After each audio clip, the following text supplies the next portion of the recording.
ইতিমধ্যে আমাদের নির্বাচন শহরে পৌরসভা দাঁড়িয়ে থেকে 7 নম্বর ওয়ার্ড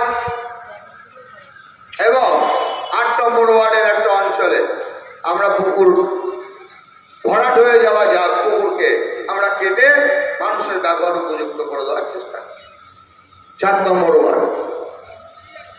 এবং আমাদের প্রকল্প রয়েছে, আমাদের ইঞ্জিনিয়ার এবং আমাদের আধিকারিকদের আমরা পাঠাচ্ছি।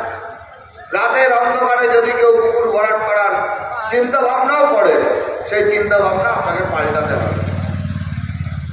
আমরা জলাশয়ের ডেভেলপমেন্ট করব।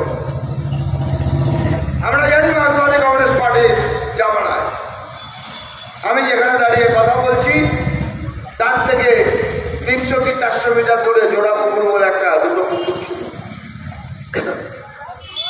বড় বড় কথা সিপিএম এর দলের নেতাদের। তার মধ্যে থেকে একটা পুকুর ভরাট হলো কি করে? কংগ্রেস জবাব দেবেন না, তৃণমূল কংগ্রেসকে আক্রমণ, এগুলো বন্ধ করুন।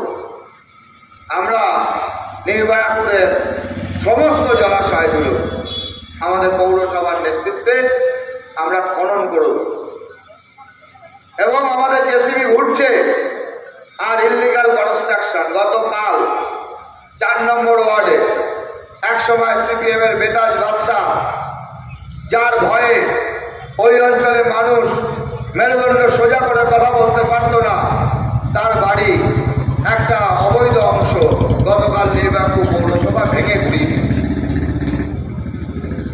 তাই আমি আপনাদের কাছে বলতে চাই, কোন ইললিগাল অ্যাক্টিভিটির সাথে কেউ নিজেদেরকে জড়াবেন না। কোন পুকুর ভরাট, কোন জলাশয় ভরাটের সাথে নিজেদেরকে কেউ জড়াবেন না। আমরা পৌরসভাগতভাবে তার বিরুদ্ধে ব্যবস্থা গ্রহণ করি।